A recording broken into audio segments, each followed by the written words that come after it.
Morning, everybody. Thank you for being with us. We will have the Pledge of Allegiance, and I'll have Dr. Benitez lead that.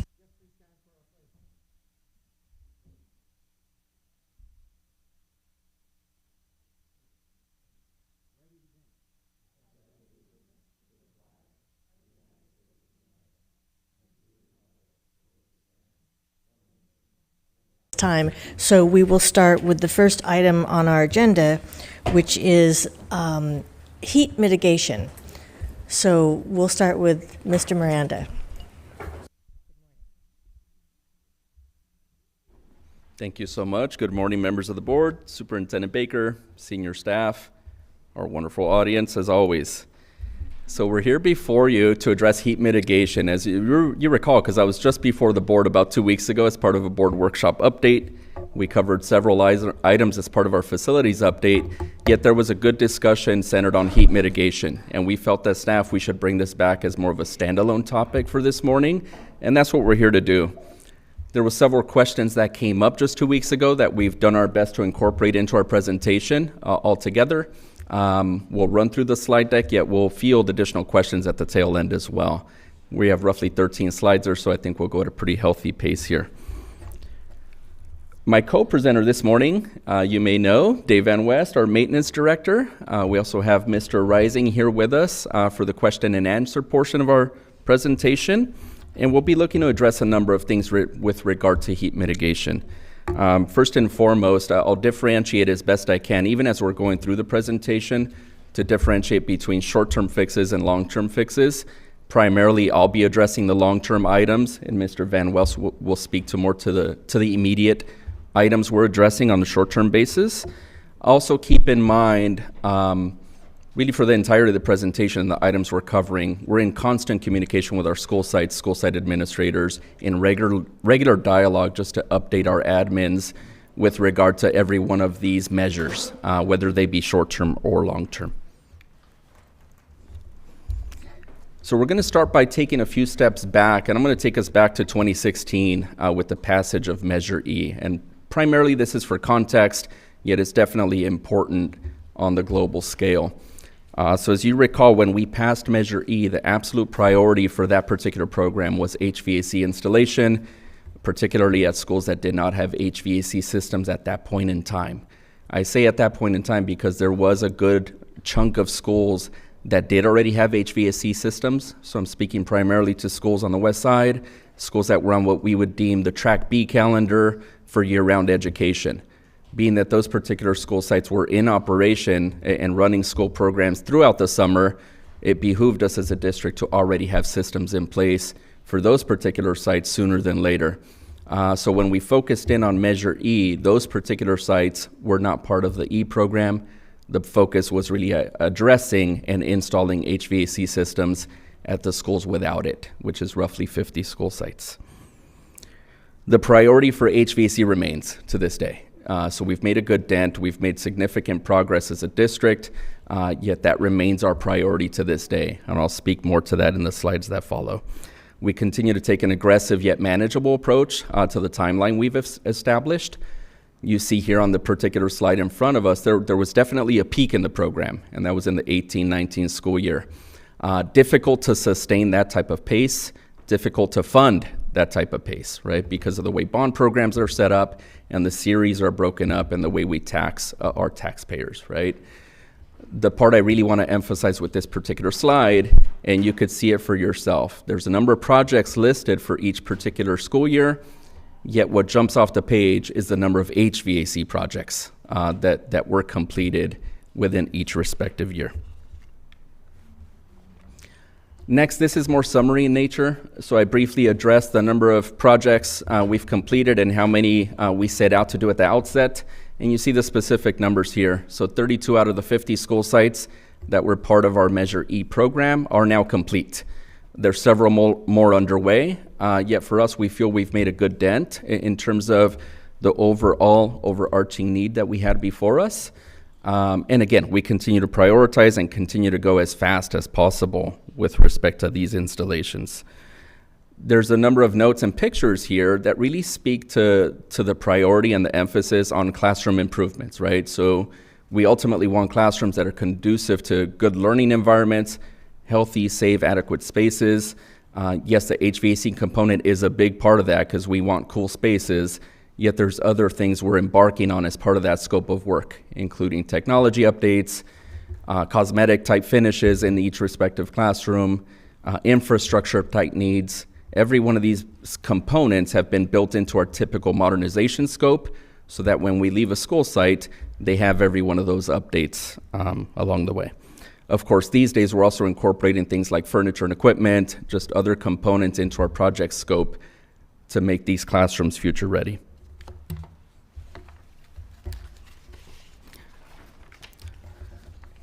Next slide. So I've addressed our interest and the district's interest to continue to go as fast as we can.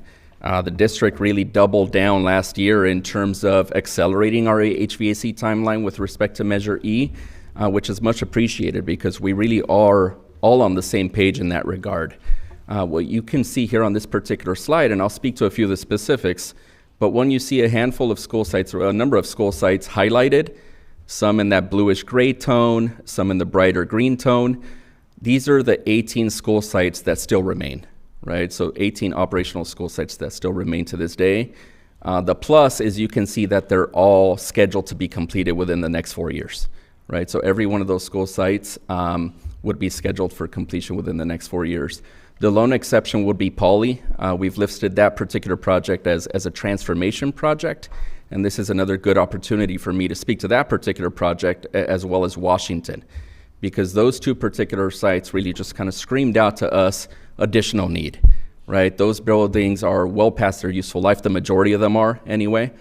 We could surely go in with HVAC type improvements and modernization efforts, yet when we do our cost benefit analysis and work with our engineers and architects on developing the scope of work, really what we saw and what the board and staff saw is those particular school sites at Washington and Pauley require a bit more in terms of updates. So at those particular school sites, the schedule has been stretched out a little bit, yet we're going to see a great finished product, right? Which would be a combination of some modernization efforts and several new construction efforts, which of course include HVAC installation. As a reminder, you've probably taken note that several of these school sites that we accelerated reflect in parentheses a +1 or a +2 as a footnote. Really what that speaks to is we advanced those projects from their original place on the list up 1 year or up 2 years. This is where I often speak to kind of my analogy, right? If construction is the airplane that's taking off and lifting off, we first need to build that runway, right? That runway that I speak to frequently is our programming stage, our design stage, our bidding efforts, really all the state approval process, all of the multitude of activities and steps that take part in any project before we can actually lift off with construction. I say that because there's a number of school sites listed here, in particular in the first couple of years on the timeline, where they didn't move or advance on the timeline. And that's primarily why, right? There just wasn't enough runway to advance them any further from their original place on the timeline already, or there was interim housing constraints, right? We know that's another challenge within our program as we shift students from one building to another just to be able to keep classroom operations moving forward, right? So that was another one of the challenges that we were faced with. There's a few school sites, or sites I should say, that are listed here that are not highlighted. Monroe's a good example, accelerated by 2 years as well, yet we don't have an operational school site out there, so we did not highlight that particular school.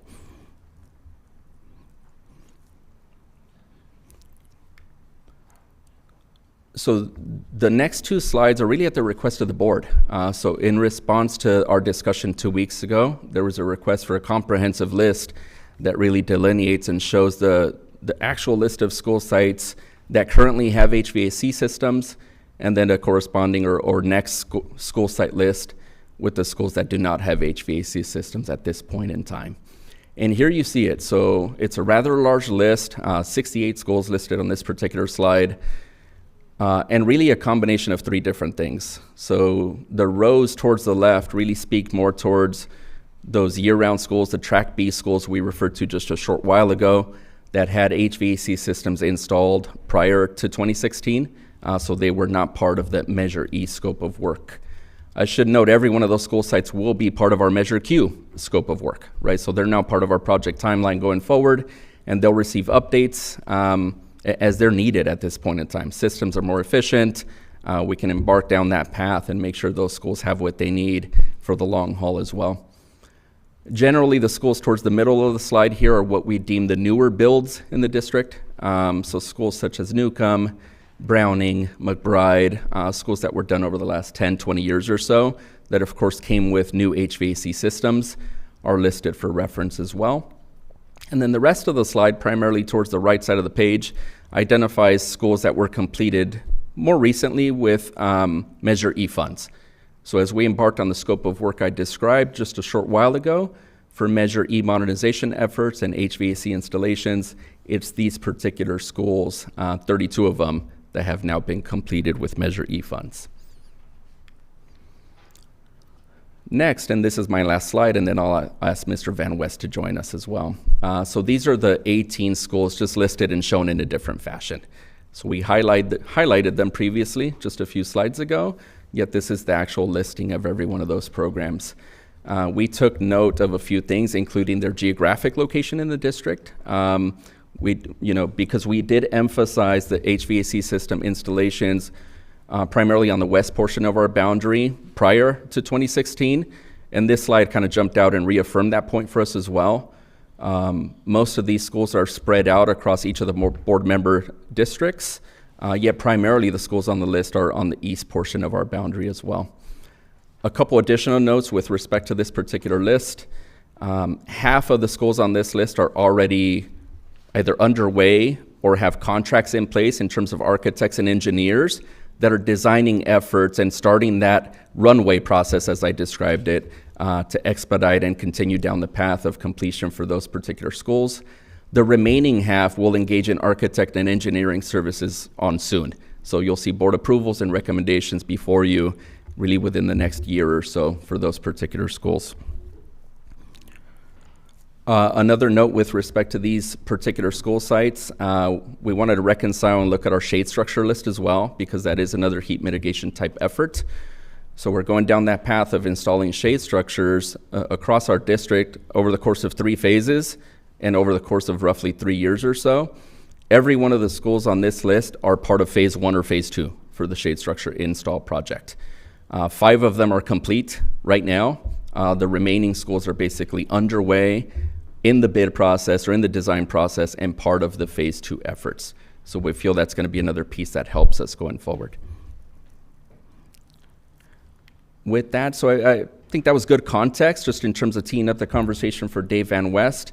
He's really going to pick up where we left off in terms of identifying what we're doing at these particular 18 schools I just highlighted.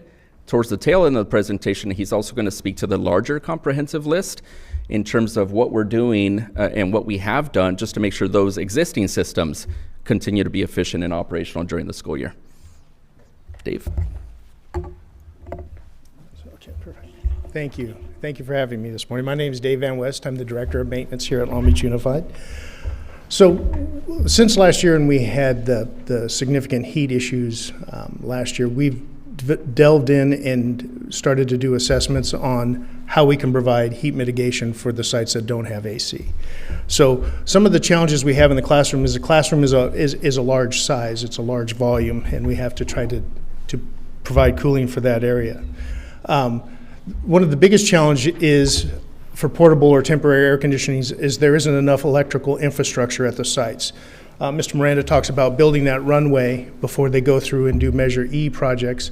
Well, part of that runway is electrical infrastructure, and there isn't any additional capacity at many of the sites. We can't add portable air conditioners because there is no electrical infrastructure. So then we decided we'll look into providing generators to help provide power for these portable or temporary air conditioners. And that provides some other challenges, namely AQMD, Air Quality Management Board issues, because the generators are large generators, are pulled behind a semi-truck. They provide a high level of emissions. The AQMD would have challenges with us doing that. They're noisy, so during instructions, these generators would run. There'd be some noise issues, not only for our students and staff, but also for the neighborhood nearby. There would be some challenges for that. And then power distribution from the generator to each of these portable or temporary air conditioners. It's essentially an octopus, right? You have all these extension cords or distribution methods running through doorways or through windows, which makes cable management an additional challenge and a safety issue, even securing buildings at night if you're running cords through doors and things like that. So it didn't turn out to be a feasible solution because of these reasons, right? The noise, the cable management. I guess I'm doing my own slides. Here we go. So some of the measures that we can do. Each of the classrooms that are unconditioned are already getting box fans delivered to their sites as we speak. The maintenance managers and operations are going to go through and ensure that each of these classrooms will have box fans before the start of school. And at the hallways in many schools, we're going to put a large industrial pedestal fan up, which will blow through the hallway and help wick away some of the heat that's generated in the classrooms during the day. There are additional fans in stock at the warehouse, so staff for the schools that do not have air conditioning can reach out to the warehouse at no cost and get additional fans as needed. We also, since last year, maintenance department has repaired over 100 window blinds and window coverings to ensure our existing window coverings are in good shape and can help reduce the heat loads transmitted into the buildings. So there was over 100 calls for service for replacements, repairs, and those will be completed by the beginning of school. The window coverings help create that barrier, and it's kind of our first line of defense against heat infiltration. So several sites have large window bays in the front. I don't know if I'm thinking Madison primarily. You walk up to the front, and Madison almost looks like a greenhouse. There's 12 feet of glass that's 20 feet wide. So in those areas, we're putting on window tinting. I think it's complete, not 100%, but I will verify that, to help, again, reduce the infiltration of heat into those areas.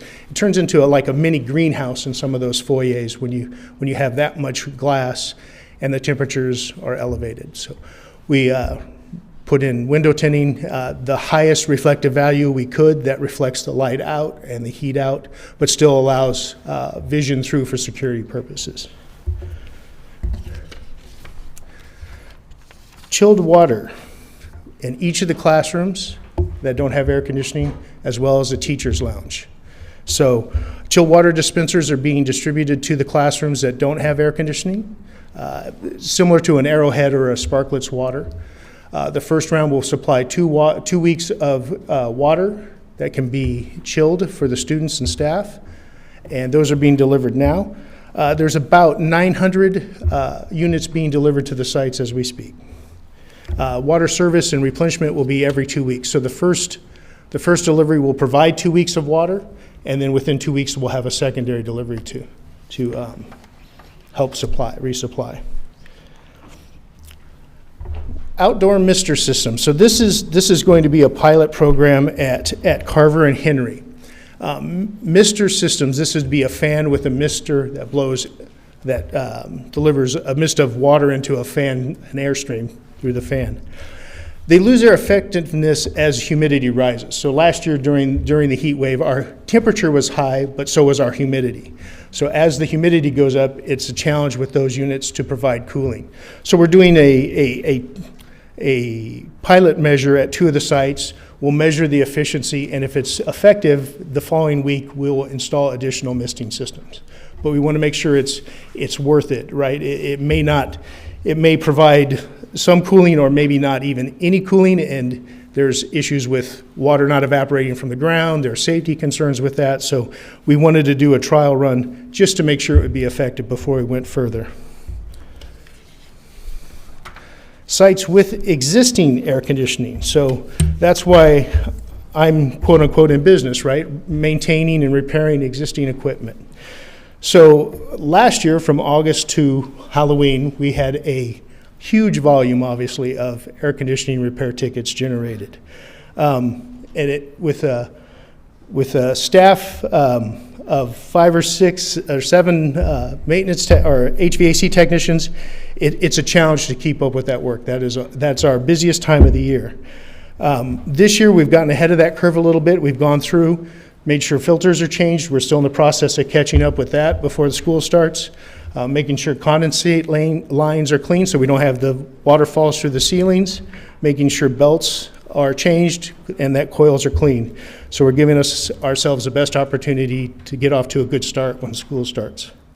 One of the biggest challenges I face as a maintenance director, especially for trade-related employees, is there's no workforce, right? We have a challenge recruiting and hiring additional technicians for HVAC. And this isn't my problem alone. There's workforce challenges across all the trades.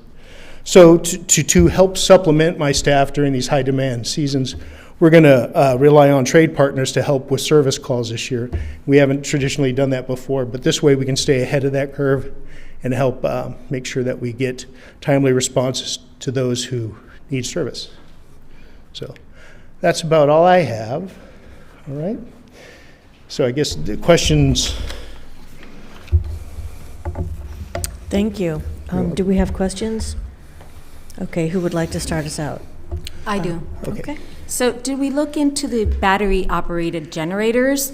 Those tend to be smaller, and they're not very loud at all. Right. So we did look into battery-powered air conditioners, and their capacity just was about 50 square feet, and the classroom's about 1,500 square feet.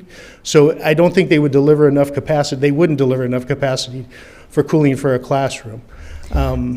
And using a smaller generator doesn't generate enough electricity to provide cooling for a classroom. We have to get the larger generators to provide that capacity. So yeah, I was talking about the battery-powered generators. And they are in all sizes. They do come in all sizes because I have a few of them at home. And they work very well with AC units. Okay. So I just wanted to make sure you did look into that option. Right. I can look further into that option for sure. Yeah, definitely. Yeah. It's my understanding that with the smaller generators, the extra challenge is having a classroom full of students. We have 35 students, a teacher, and that's different than a home situation because more people generate more heat, and so as you were saying with the limited effectiveness with the square footage, the rooms in my home tend to be smaller than classroom sizes. So I think between the amount of people and the size, I think those are the challenges with those generators and the smaller fixtures. That's correct. They're called heat load calculations, and for a school it's very different, obviously, because when you have 36 students in a classroom, they're generating heat, and through engineering calculations, for a classroom, the heat load and the heat calc is much higher than it would be in a residential home. Yeah, that's true. And oftentimes in classrooms, the ceiling is higher too, so there's a larger volume that you're trying to cool. Dr. Benitez. Thank you, President Craighead. So, Mr. Risen, I know that I had raised a question for you and the team. I don't expect for an answer today, but I've been thinking since last year in terms of sort of broader structural challenges that we have. I shared at our last board meeting that oftentimes students in neighborhoods that are the most impacted by our heat waves don't have ACs at home either, and those neighborhoods tend to have less shade and green space available to them. So from a systems perspective, one of the things that I asked the facilities team here was sort of, do we have a policy, whether it's the county, the state, our own district, that establishes some kind of baseline for, okay, when is it too hot in a classroom to be conducive for student learning, conducive and healthy for student learning? Oftentimes we'll get inquiries either from teachers, staff, parents that, send us a picture of it's 100 degrees in the classroom today. So questions around, do we have thermostats in each classroom? Do we have a district policy, or are there state guidelines for, if it rises above a certain level, principals have discretion, right? The last thing we want is for some of the students at some schools or in some classrooms to be disproportionately impacted. But can we look into, considering, are there guidelines statewide, countywide, or do we want to come up with some as a district that can give some guidance to principals? Because we know that not all school layouts, not all classrooms, not all neighborhoods are impacted the same way, so that we can at least be responsive to those neighborhood schools that may be more impacted on days where it could be, let's say in the mid-90s outside, but there may be, classrooms that are disproportionately impacted. And so what guidance can we provide, and or what policies and practices can we have in place so that we can make some decisions at that point? Related to that, another sort of broader system question that I asked was with respect to some schools I know do scenarios where they rotate, where if not all, let's say there's a cafeteria and an auditorium that may have AC, or some classrooms have ACs, can we rotate either during the day or on different days during the week?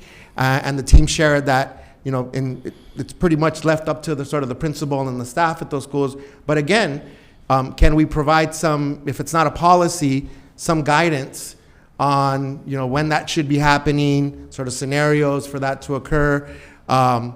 For my teacher and staff friends out there, I know there's some challenges to that, and there may be some resistance as to why that can and can't happen effectively at some schools. But those are the kinds of questions that I've been asking Mr. Risen, Mr. Miranda, the team, sort of, because at the end of the day, I think our heat challenges are not going anywhere.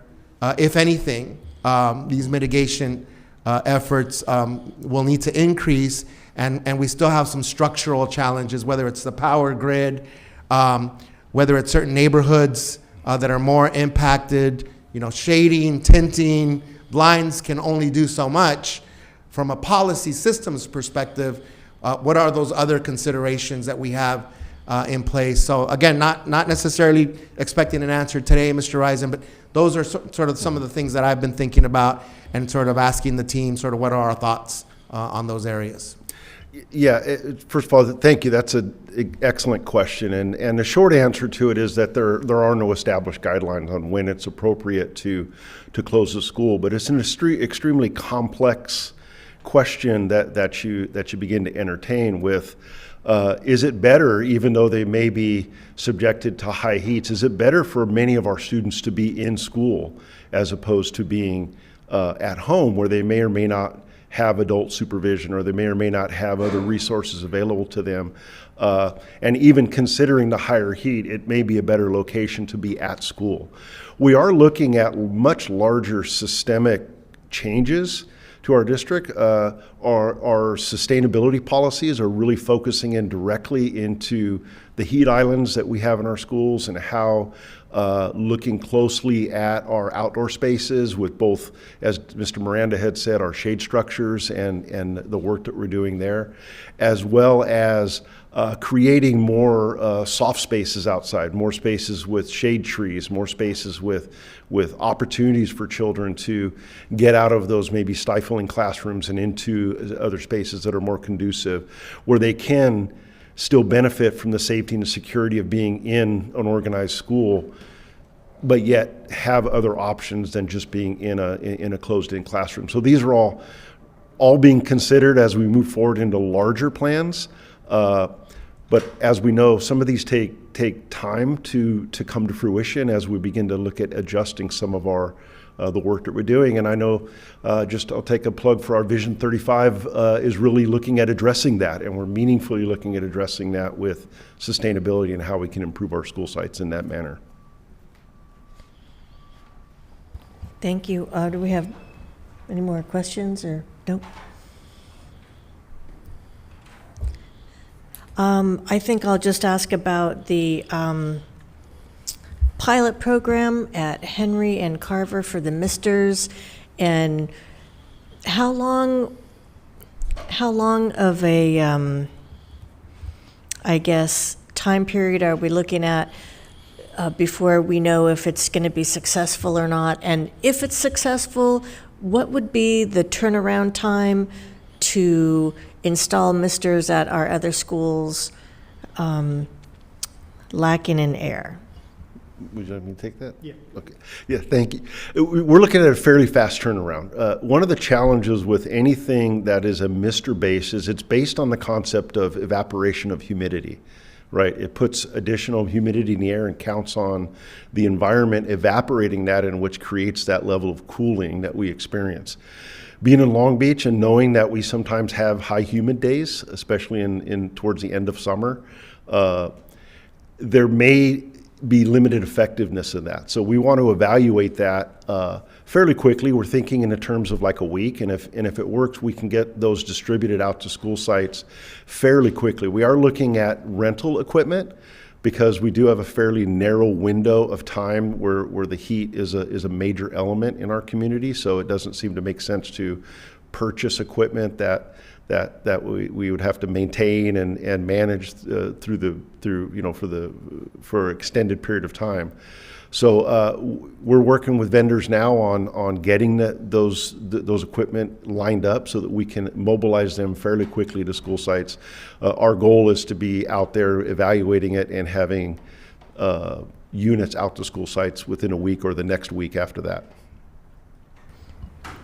I like that option of renting equipment, also because we have 18 schools that do not have the HVAC modernization projects completed, but presumably within the next 4 or 5 years, those projects will be complete and we won't have as much of a use for them. And speaking of those 18 on the list, how many of those schools are now under construction or have started construction? I believe the number is 4. Yeah, 4. 4 of those schools are currently starting construction this summer. So they're in their first months of construction. Great. I think that's going to be really good news. So for our schools that have already undergone the process and have completed their modernization, I know the teachers, students, families are very grateful and happy. I know that when you go into a classroom that's been modernized, it has a whole another feel to it because, for one thing, they're painted a different color. They used to be, I don't know what the color was called, but it's some kind of a beige, and it's a very Institutional beige, I think Madam Chair. I think maybe dreary might work, dreary, right? institutional. That these words are sadly accurate, but now they're painted a bright white, and when you walk into these classrooms, they're comfortable, they're inviting. It just has a whole nother feel. So I know for those who already have that experience, they're very grateful, but it just seems like we can't do this fast enough, but I know that you are working so hard on all this, and we are grateful for that, and thankful for the presentation. So unless there are any further comments or questions. I do have a comment for Dr. Baker. Really appreciate the opportunity for the team to brief us. Because I think a lot of, at least in my opportunity to be briefed, I heard a lot of those things and saw a lot of those things reflected in the presentation today. So just for those millions that are watching, we got a chance to see the presentation so that we could check in with our team here and they could be prepared both to answer questions but to incorporate some of those. So that really works, Dr. Baker. Good. Thank you for the feedback. Also, just want to acknowledge you're seeing divisions working together, and it's easy to miss that, but to have facilities who manages all the new building and construction directly working with the maintenance department and really in tandem is a sweet spot for us. And just want to thank Alan also for facilitating between the two divisions, but really good teamwork. So thank you for all that you're doing to ensure that we are doing everything we can to get our schools cold. Yeah, Thank you. Thank you. Okay. Thank you. And I'll just leave you with one thought. Trees. Let's think about trees. Because we've talked about shade covers, we've talked about other mitigating factors, but I'll just put that out there. President So- Craighead, one additional thing is we will be doing communication in our school countdown. We have a communication plan for the 10 days preceding the start of the school year. There will be lots of fun communication, and we will be communicating with the public about heat mitigation efforts so they know what to expect this year in front of the start of the school year, including some things that we hope parents will feel comfortable in doing for their students as partners in how the students experience our schools. So. Wonderful. That's good news also. Well, we find ourselves ahead of schedule, so I believe we'll take a 10-minute break before the next presentation, if that's okay. We actually can proceed if We you're can ready proceed? to proceed. Yes, and actually Dr. Brown's going to introduce the next topic. The agenda is flexible in that it says approximate time, so we are fine to proceed, and if we end Oh. early, then we can end early. Then let's proceed. Dr. Brown. Great. Good morning. Thank you for the opportunity. As Dr. Lucy Salazar, Director of Equity, Engagement, and Partnerships is coming up, I'm really pleased to introduce this topic today. So, thinking back many years ago, the idea of engagement work was a good idea, and it was considered a nice to have. But fast forward to right now, in the spirit of know better, do better, right now, engagement is oxygen for our system. And truly, we cannot, we meet parents and caregivers as partners, we meet community members as partners, we interact with staff as partners, and those relationships are not only necessary, but we can't exist in the work that we intend to do as a school system without that type of engagement.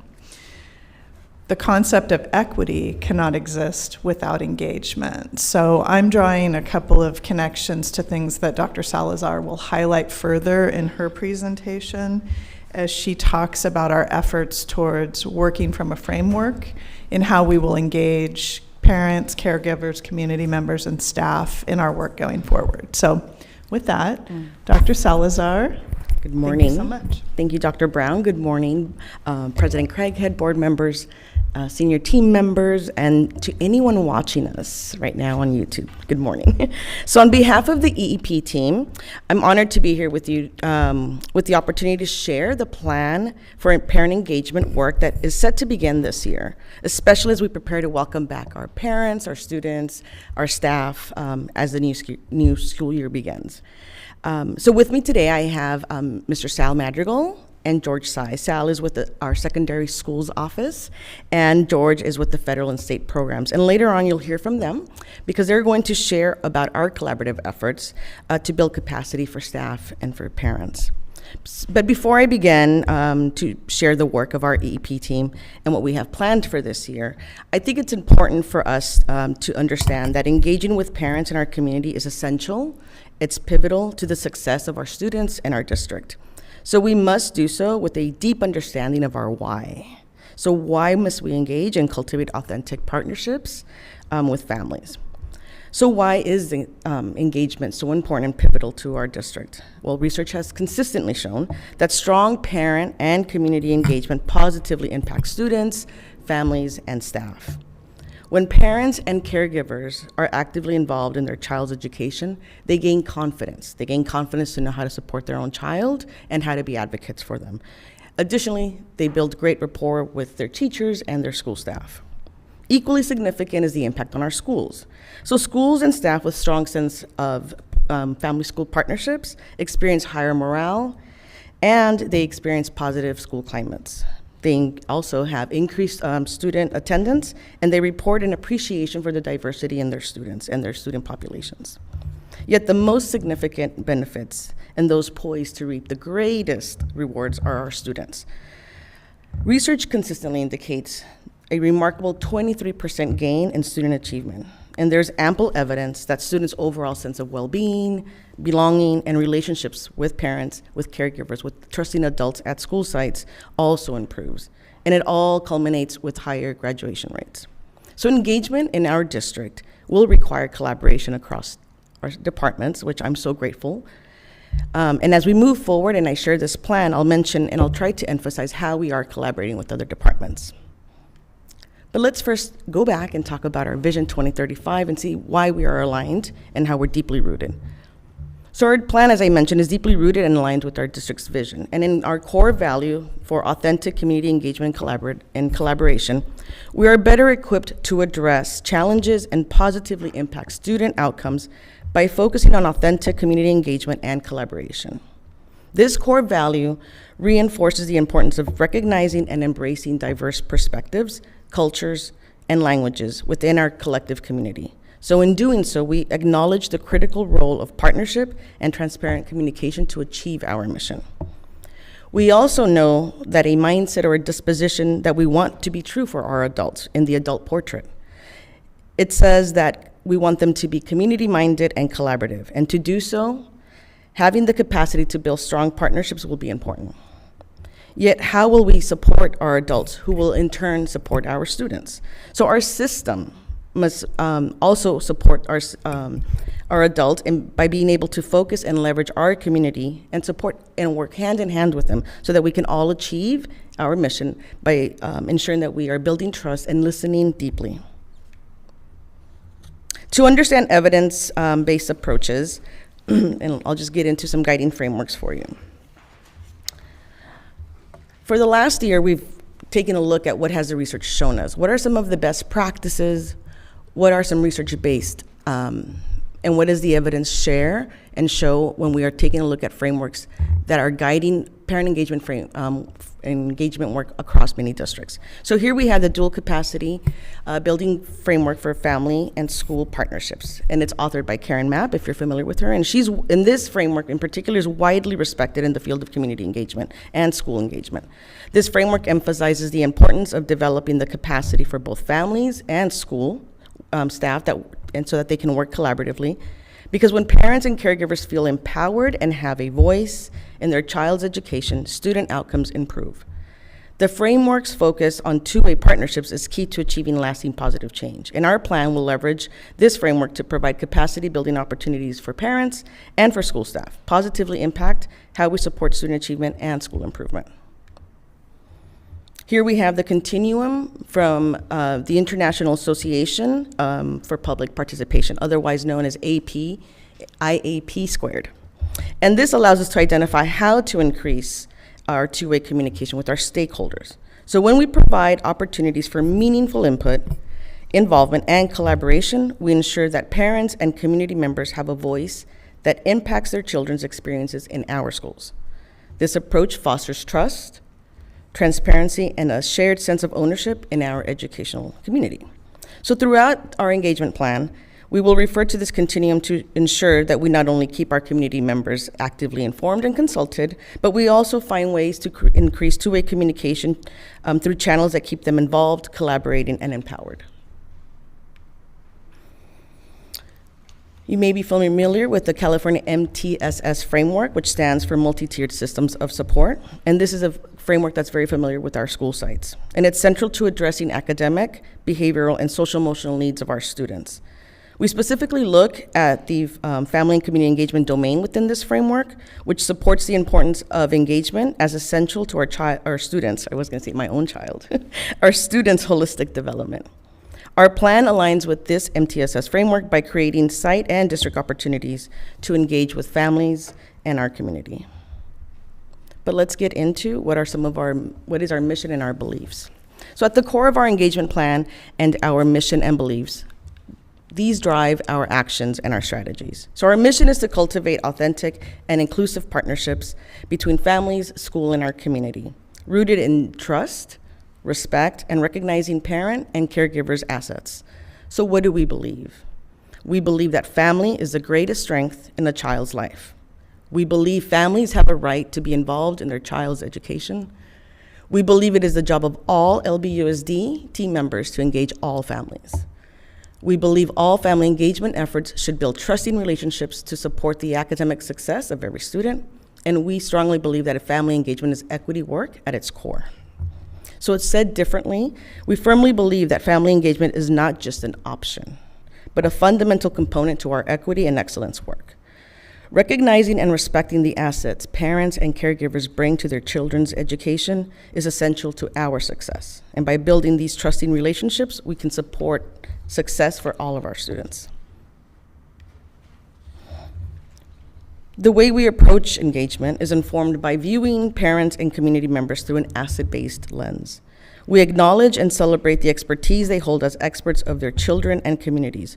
While our staff may be the experts in the content, it is our parents and caregivers who are the experts in our students' lived experiences.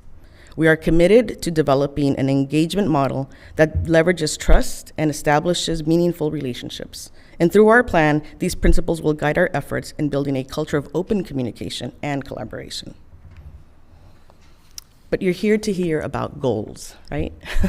So here are our goals. Our department goals, of course, will be leading our work that is underway, and I'm going to be sharing with you within each goal just specific things. And so you see what is in bold. Those are some of the items that we will kind of dig into. But I also want to acknowledge that these goals are not phrased in SMART goal format. I am fully aware of that because I thought that for today we can keep it concise and clear and just be specific. So I just want to put that out there.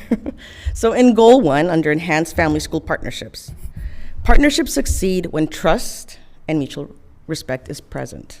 That's true in our personal lives, that's true professionally, and that is no different as we engage with our families. So an opportunity to establish trusting relationships is through our current work with the development of our LBUSDs, our strategic plan that we have underway. And at a later date, you will hear more about that great work that's happening right now. But I lead the Community Engagement Framework Work Group, which is composed of staff and community members. And our work group has collaborated and brainstormed possible systems and structures to guide our district engagement across our district. So as our work continues in these work groups, a key action to foster trust and mutual respect will be to close the feedback loop by sharing how our community's contributions have been considered and where they lie and where they can be seen. When we act on feedback shared, we are letting our community know that we value and respect their input. In addition, our office plans to conduct focus groups with parents at specific schools because we really want to determine what are the perceived barriers to family-school partnerships. So the results will guide our next steps in developing what we're calling resource materials for school sites and what we will also refer to as a toolkit for engagement. We will keep those focus groups open and those participants will continue to engage with us and they will help us inform we will inform them of how their suggestions were used to create these resources and communicate any outcomes so that we can ensure that we're closing that feedback loop.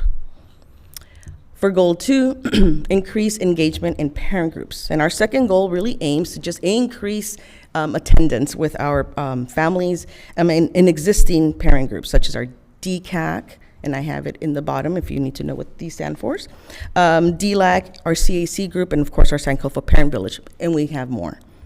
But in collaboration with other departments such as Marketing and Media Services and the Research and School Improvement Office, we have a system that will help us track not only attendance for any parent engagement session, but also determine what is sustained engagement. What is that looking like? Because we've heard from our community and here before that it's great to have attendance rates be high for some events and not for others. And we want to really take a look at how do we define and how do we track sustained engagement.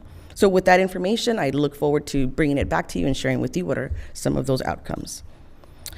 I'll also share a little bit later about, on a different slide, about how the Parent University program will be reimagined and enhanced so that we build strong relationships with parents and the community, keeping in mind some of the feedback we've heard from them in the past. So by keeping in mind this continuum and levels of engagement, we'll have a variety of engagement opportunities that not only inform our parents, but also provide opportunities to collaborate with them and empower them as leaders.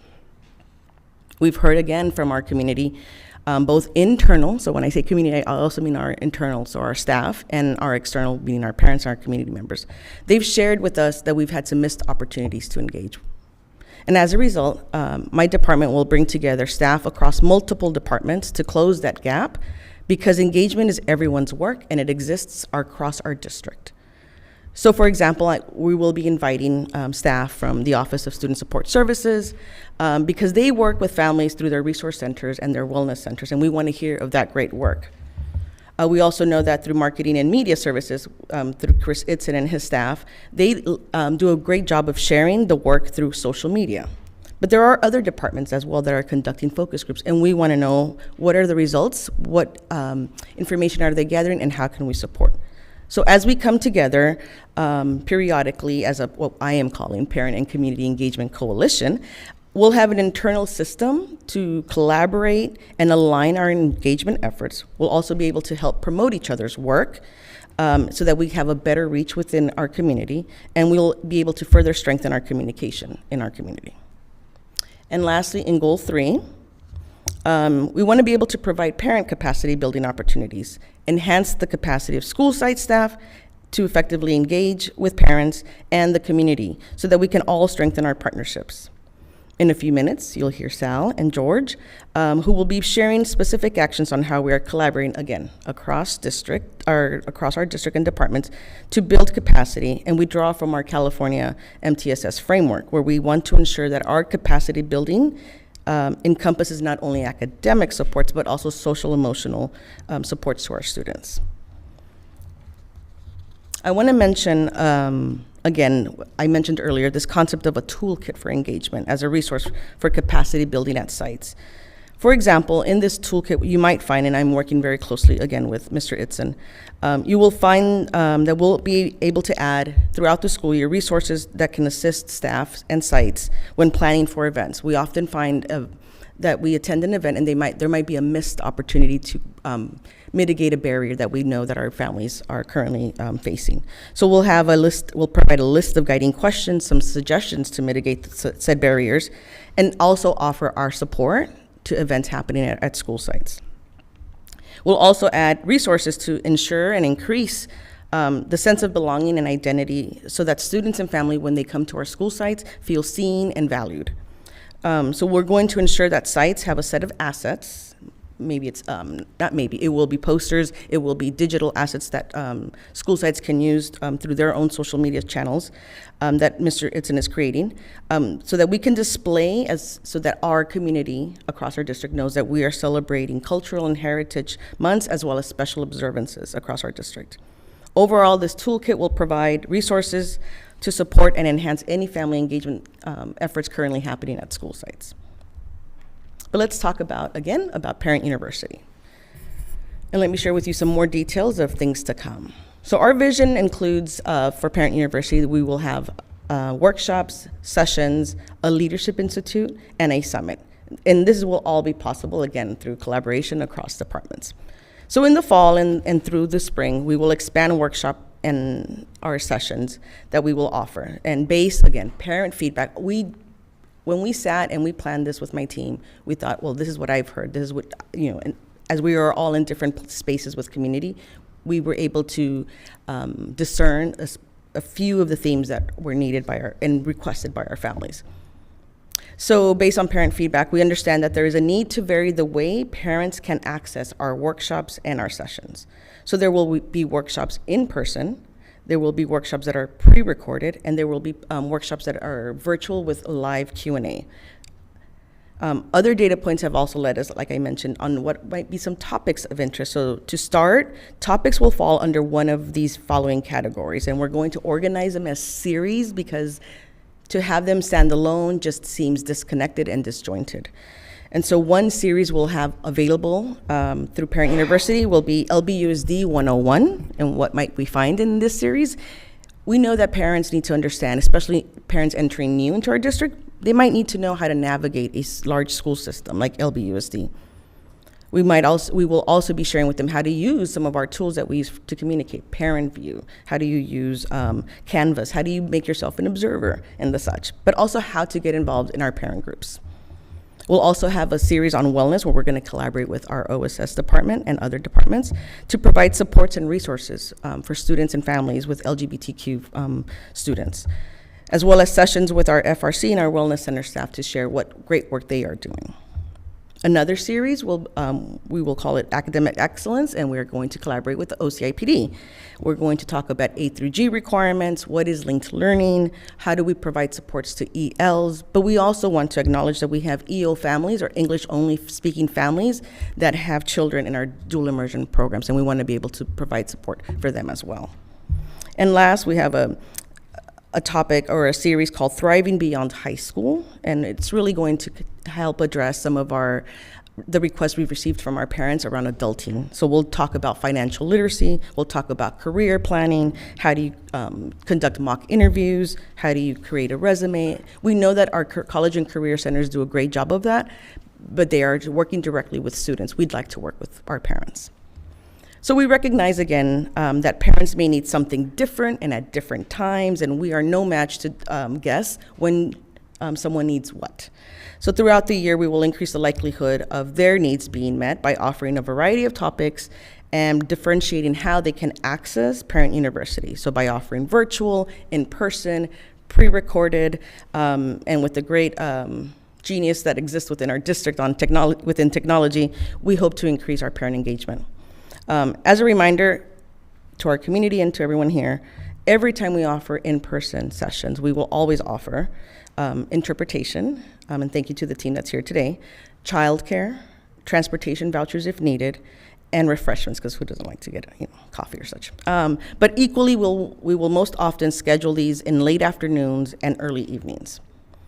So in the spring, because you also see here that there is a summit that we have planned, and I believe it may be the first Parent University Summit. I don't know. I'll look into that. But it's going to be, again, another opportunity to bring to parents different departments to share different information around a variety of topics. The topics will be refined and fine-tuned as we begin the year, and we stay curious about what do you as a parent really want to hear when we put together our summit. So stay tuned for more information on that, and that will be in our spring. We're hoping for March. But let's talk about how we might be building capacity for parents, schools, staff, and build partnerships. So as Sal and George gear up to share about their work that they are each leading, EEP looks forward to building leadership capacity for parents at select Title I school sites at the elementary level. So our office under Parent University will provide a series of 2-hour sessions led in collaboration with our partners at Education Achievement Services, and it will be titled the Family Leadership Institute, or FLI, which will kick off in late January. There will be 10 modules focused on providing families with the knowledge, the tools, and inspiration to help their own child succeed in school and in life. So through these 10 modules, parents will be able to, they already have, like I mentioned, assets that they already have. But why not be in community with other parents and hone skills and learn new strategies to enhance their role that they have as role models, as first role models for our children. And so I look forward to coming back, sharing updates, how that work is going and how it's impacting our families, but more importantly, student achievement. So I want to bring up to share more about ways that we are collaborating to prepare parents and build up their leadership capacity. I'd like to have Sal come up, and he's going to share the work he's leading at our middle school site staff. So welcome, Sal.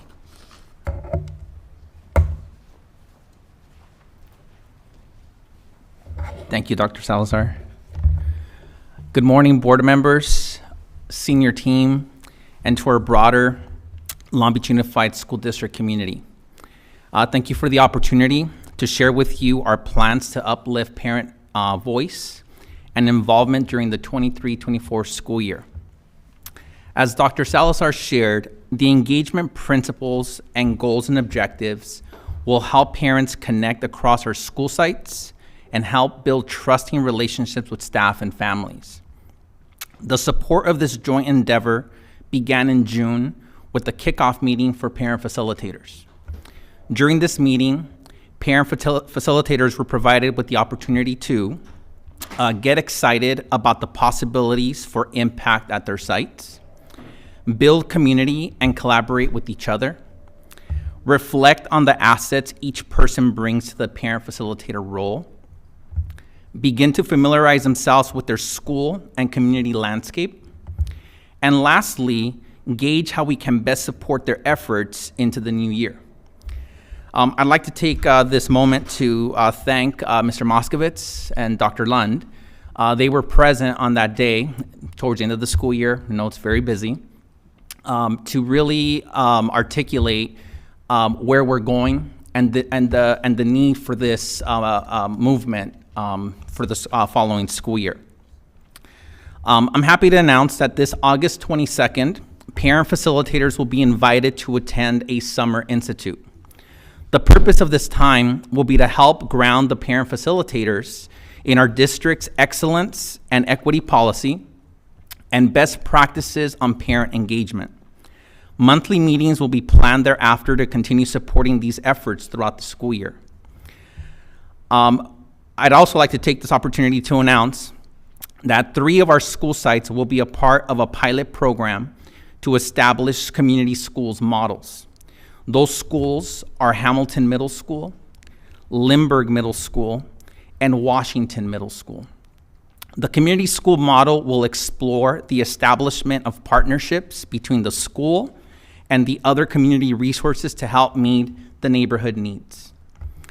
These collective efforts of the Equity Engagement and Partnerships Office, OCIPD, Early Learning and Elementary Schools Office, Secondary Schools Office, in conjunction with the State and Federal Programs Office, will assist our parent facilitators with ensuring school sites are strategic on how to best coordinate and support our parent initiative. And with that, I'd like to invite my colleague, George Tsai.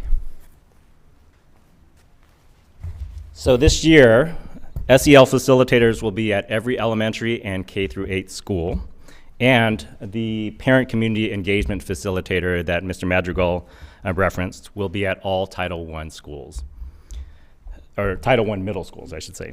The 2 positions have distinct level-specific roles, but they also both play a role in engaging their community and fostering shared decision-making at their sites.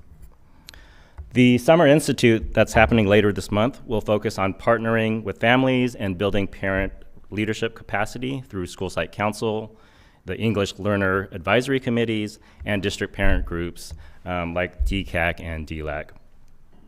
Facilitators will learn about running compliant and productive public meetings, effectively communicating with families, and utilizing the Title I program and other resources, all to better serve students and to work with their families. And as Mr. Madrigal stated, professional development will continue beyond that Summer Institute with monthly in-person trainings, office hours, and we'll be working with several departments and offices to provide a district-wide school site council training event to further build that staff and parent leadership capacity. Dr. Salazar? Thank you, George. I also want to add to some of the work that will happen with our parent facilitators is, you heard me speak of our partnership with education services and through the building the capacity for our parents in leadership roles will be the FLI. But we are equally at the 12 school sites that Mr. Madrigal is working with. We will also bring parenting partners, which will be a curriculum where those parents at those school sites will go through their own set of sessions as well, with the concept that through the 7 sessions that will focus on their own capacity as parents, as well as an additional 4 sessions that will talk about how to have calm and kind homes, will also build their SEL capacity for within their own home. And we're very excited to bring parenting partners to those 12 middle schools. So I just want to thank you, and I want to thank both Sal and George for being such great partners. And thank you for your time. We know that engagement work is everyone's work. It's my work, it's your work, it's our work.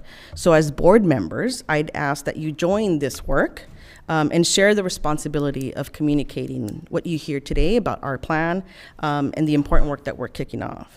So perhaps you'll be with some middle school parent and ask them to get to, at one of the 12 school sites, maybe a Title I school site, ask them to get to know the parent facilitator. Ask them, when are these sessions around parenting partners going to start? Maybe it's an elementary school parent at a Title I school. Encourage them to attend the Family Leadership or the FLI Institute that will start in January, late January. But maybe there's a parent who's interested in serving a bigger role at their school site, and you want to talk to them about school site council, and they're kind of like, I don't know what school site council is. We'll say, go and join, speak with your SEL or your facilitator at your school site. They'll be able to share some light, but there you will also be invited to what George referenced, which is a training for our school site council teams later in the year.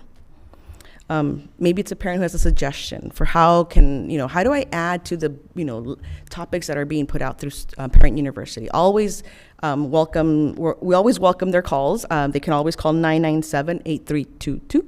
That will be our department, and we always welcome additional topics. But also encourage them to attend the upcoming summit that's in March. Ask them to go to our website, as it's still currently being fine-tuned, I'll say that.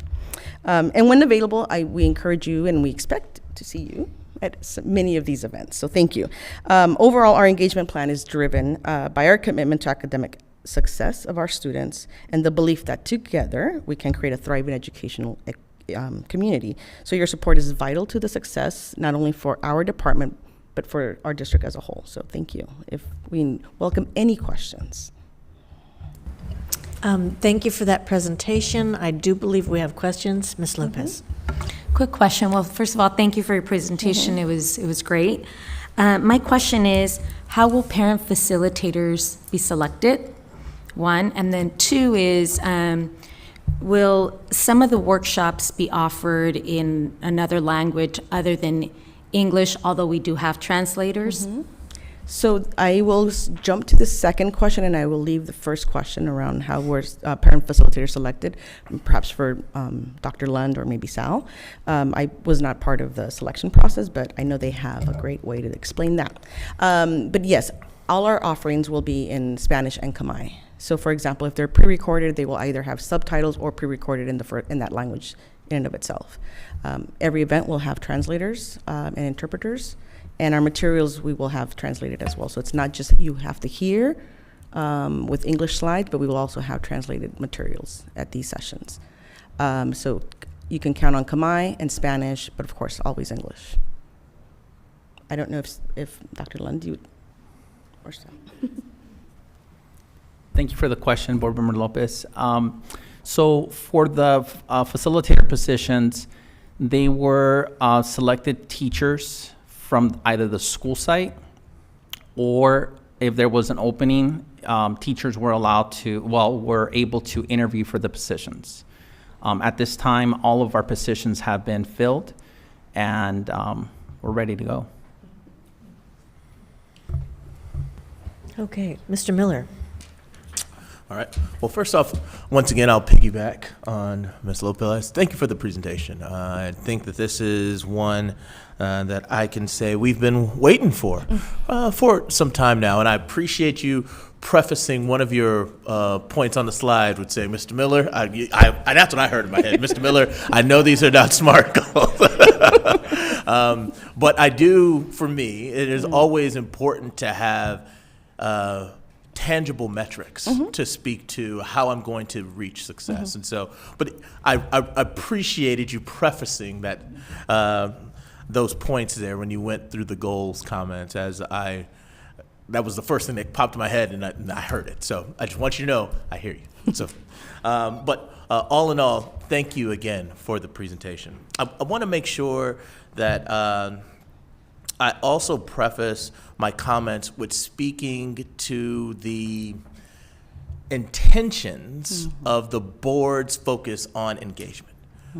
Because when we speak to the core of engagement to the community and our parents, we are trying to address both the academic and health needs of our students, point blank, period. And so when we understand that this is the reason why we want this engagement, we also need to speak to the tools and some of the existing tools within the community to help address those pieces. And so I know that the undertones of today's presentation were centered around the parents, which are, as you spoke to, one of the strongest both communication tools and resources that we can use to support our young people. But I would be remiss if I didn't also recognize the importance of having our community partners involved, both from a city level down to our local nonprofits and neighborhood associations.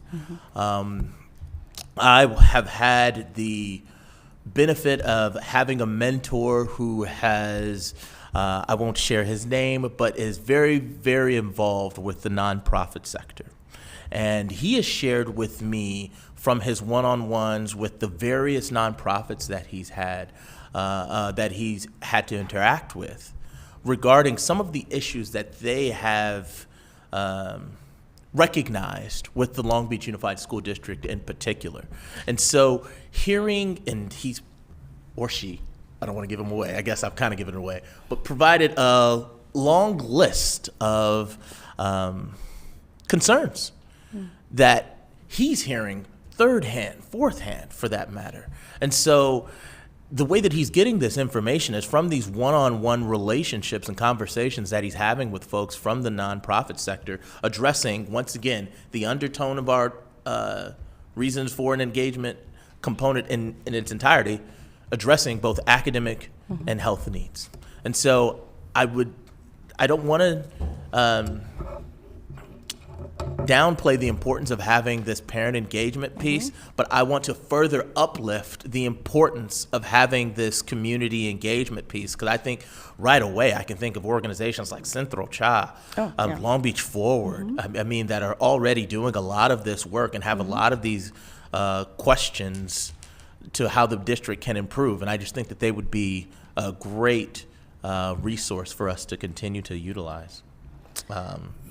So if I may, Mr. Miller, I appreciate your comment, and you're right. Today, the goal was to share with you work underway that's, we're hitting the ground running with. That's not to say that in goal 3, we specifically call out build partnerships with community groups.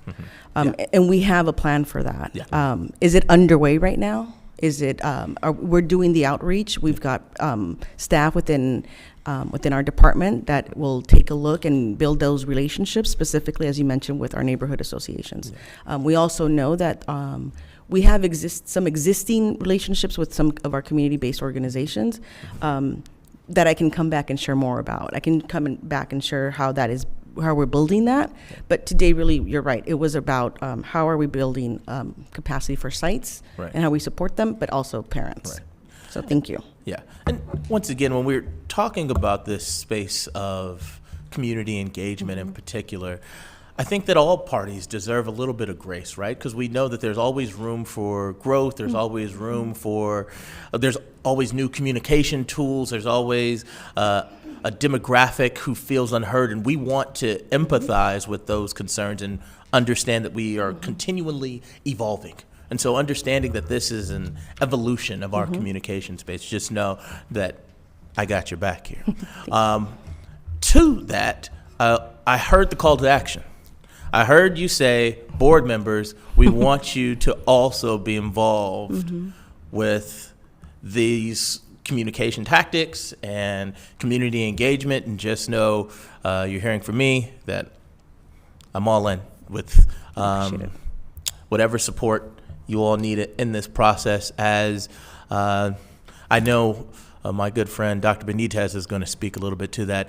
I have some tough neighborhoods in my district in particular, and the frustrations of not feeling heard has always been an issue with just saying in Black and brown communities. And so obviously this is part of my role, this is part of our district roles, and I want to continue to be a part of those conversations. So thank you. Thank you, Dr. Salazar.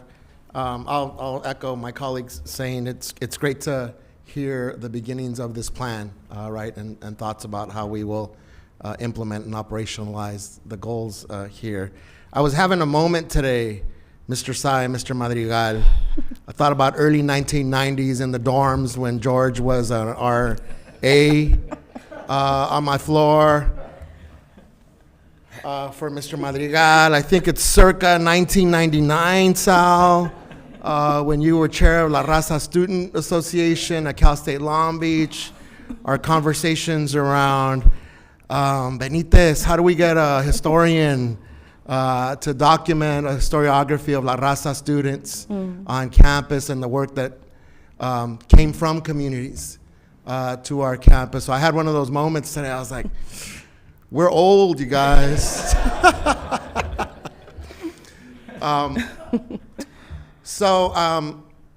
I'll sort of lift up two, I think, very important things that I heard today that actually echo a conversation that Mr. Miller and I were a part of Monday evening. TALB convened a group of community stakeholders to begin a conversation around community schools. So Mr. Madrigal's reference to that. So capacity building, right? The importance of capacity building. And as a part of that, the importance of identifying those things as a system that either we're not yet able to do and or don't know and or not yet able to do as well as we would like to do. And so part of the conversation from Monday night's meeting, Dr. Baker, was around capacity in our communities, right? So I'll reiterate some of the points Mr. Miller made about CBOs, but one of the, so those are two really important components, right? Capacity building in our own system, but also capacity building in our communities, right? Secondly, I love hearing about the intentionality of the why, right? Because that's the driving mechanism behind this. It's not just community engagement for community engagement's sake, although having important, genuine community engagement is important. It's around student success and student outcomes here, right? So back to our own mission. So let me point to two things that I didn't hear, have not yet heard. Let me say it that way from today's presentation. And I'm very familiar with the dual capacity building framework, so I appreciate the graphic on that. Part of the dual capacity building framework for family and school partnerships rests on the premise that we are very intentional and explicit about identifying those areas where we lack capacity to do X, Y, and Z. And I'll use an illustrative example of the CBOs, but really it's applicable to individuals, families, whoever we're applying this framework with. And so I have not yet heard this today, but I know it's there. But I think we need to be explicit about it. The dual capacity building framework is not just about having value and or expectation that people will come to us, right? That people will participate in our spaces, that we will provide training to navigate our spaces, that we will disseminate information about our spaces. It's also about us being in and with communities, right? Whether it's events, whether it's activities. So how do we think about supporting principals, counselors, teachers, not that they're not already doing it, but to think about their involvement in and with communities from a systems approach, right? Because we have trusted messengers in our community, right? So part of the identifying what we are not yet able to do or not able to do well is around leveraging the assets in the community. And you said it eloquently, parents are the biggest, the experts, but CBOs also have expertise and are trusted messengers. And I think it's as important for us to think about participation and engagement in our system as it is for us to think about our active involvement, participation, and engagement in community. And again, whether that's events, festivals, activities, because then it shows, hey, this isn't just a one-way street.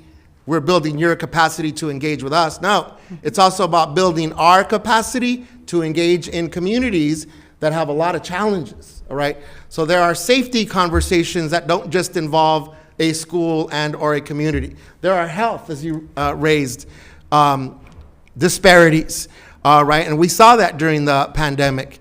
And Dr. Brown worked tirelessly to make it easier for our health providers and our CBOs to be able to come to campuses, because we had some structural deficits, right? That we had to go through this very bureaucratic process just to set up a health fair at a school, and that's because we lacked capacity. We thought, okay, you got to come to us, right? But so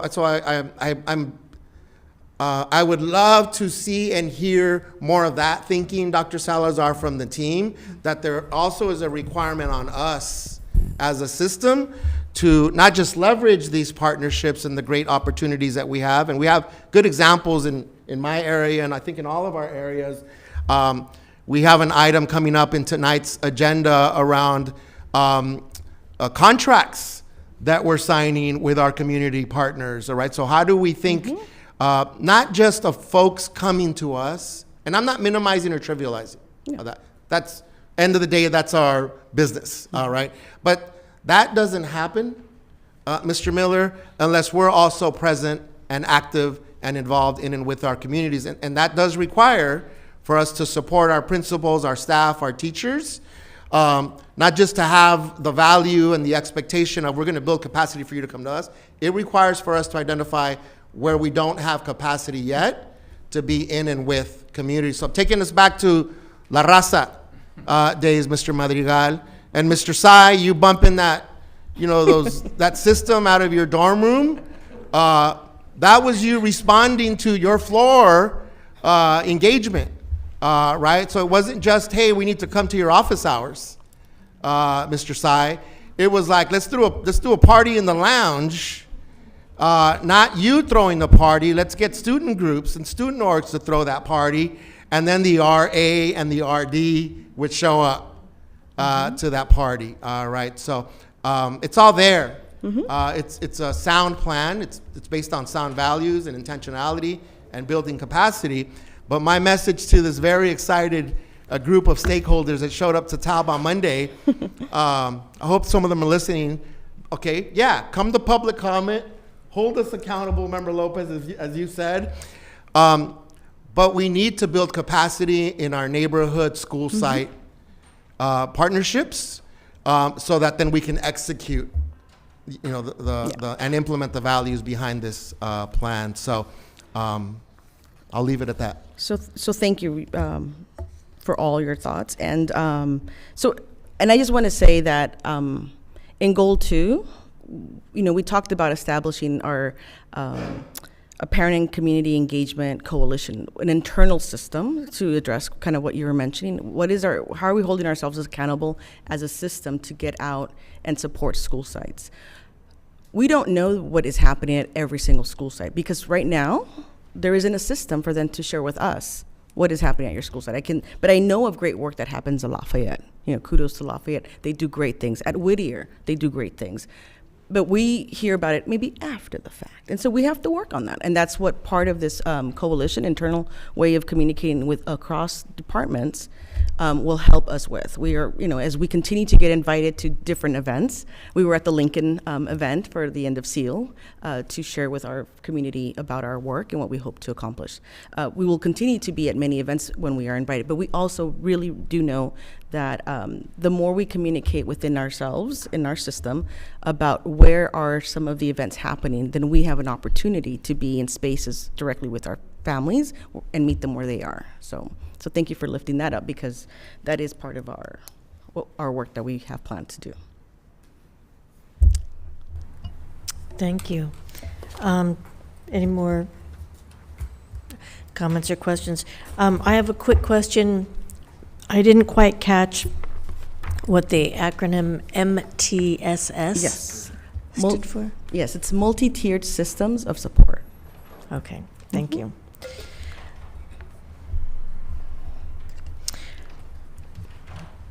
I appreciate very much the comments of my colleagues around not just improving our system in inviting the community to engage with us, but how we can engage with the community. I can tell you from my own experience, I'm currently serving on a couple of different committees, one with the city around the downtown plan, and offering information on our schools downtown and how things have affected our families, that type of thing. I'm also serving on a committee centered around safety with Sencho Cha, and I'm not the only one. We have our school safety, I don't remember his position, Mr. Cameron Smith, and he's serving on that as well. So I know we do that. I know that we have senior staff that participates in different things, and maybe we need to be more vocal about that kind of thing. But for me, I was inspired to do that because while we were doing our visioning and while we've been working on our board governance, we reached out to our community partners and asked them to help us, take this survey, help us collect this information.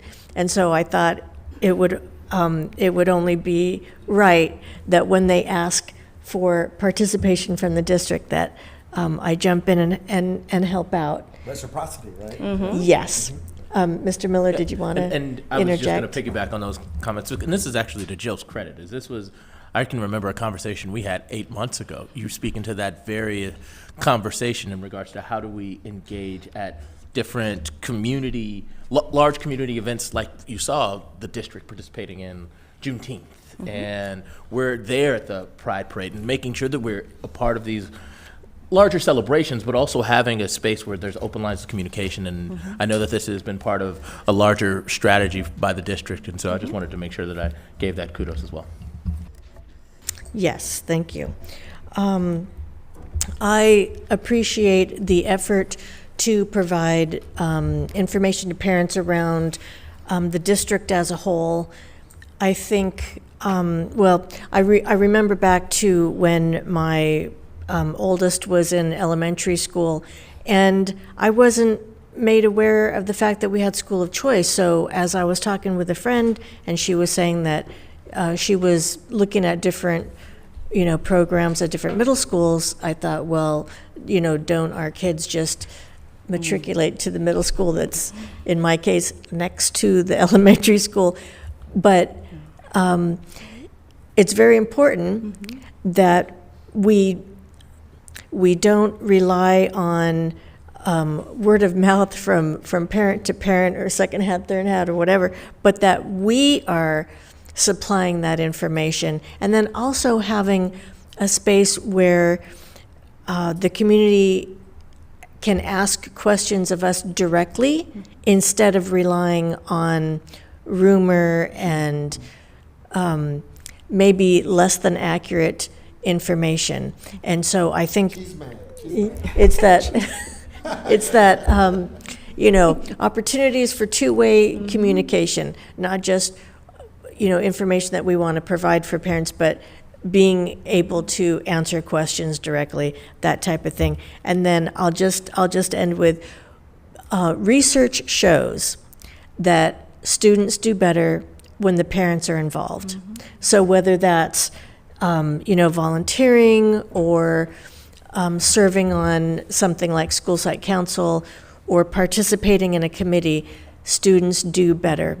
I think the whole idea behind that is the students see if education is important to my parents and they're not even the ones in school, then it's important to me too. So I appreciate all those efforts, and as it's been said, it's an evolution. It's a process, and we're making great strides. So thank you very much. Yes. I just thought about something that I forgot to mention, and I'm sure it's in your wheelhouse already, Doctora Salazar, because you've been doing so much work around interpretation, translation, language access, language equity. And it relates to Board Member Lopez's question around materials and interpretation into multi-languages. part of building our capacity to do what I kind of shared, we have examples, for instance, of us working with community partners at the school site level when we need a quick translation of something. I remember Mr. Lund, Dr. Lund, during the pandemic, Dodgers Foundation was trying to quickly do something at Franklin, and it was going to take, just because we're a big system, a while for us to translate some of that outreach materials to Khmer, I believe. And Dr. Lund's like, well, we got 12 families that we've identified. How do we turn it around without holding it up? Because our system was just not able to pivot. But many of our community partners are. So we very quickly were able to identify a quick Khmer translation. So I want to relate that to Board Member Lopez's question about trainings, curriculum. We talk a lot about culturally relevant, culturally centered pedagogy. There is a huge difference between translating and interpreting our English materials into other language versus if we're going to be in spaces where the majority of the participants are not native English speakers, then we need to build our capacity to develop those materials or those presentations in those home languages, and then interpret them back into English or translate them back into English. All right? From a values perspective, there's a not just a symbolic, but a critical cultural difference between having materials or PowerPoints or curriculum developed in English and interpreted and translated versus how about we put on the headsets? How about we get the interpretation? But the materials have to be, again, culturally grounded.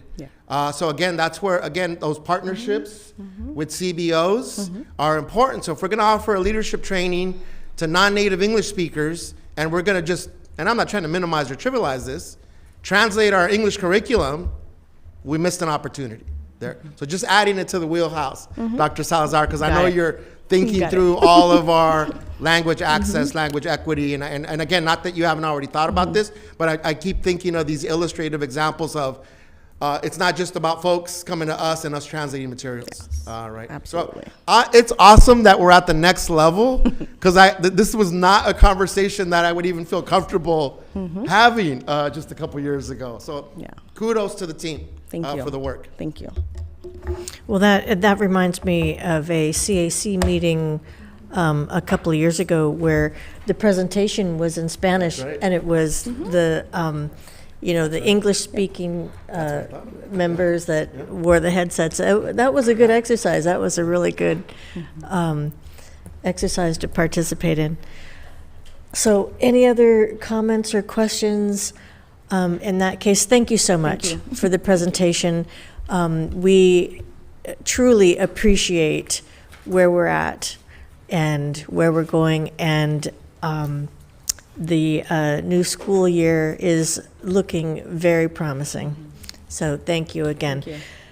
Well, that concludes our workshop for this morning. We will reconvene for our public meeting at 5 o'clock tonight. In the meantime, we have other meetings to attend, but we will see you then. Thank you, everyone.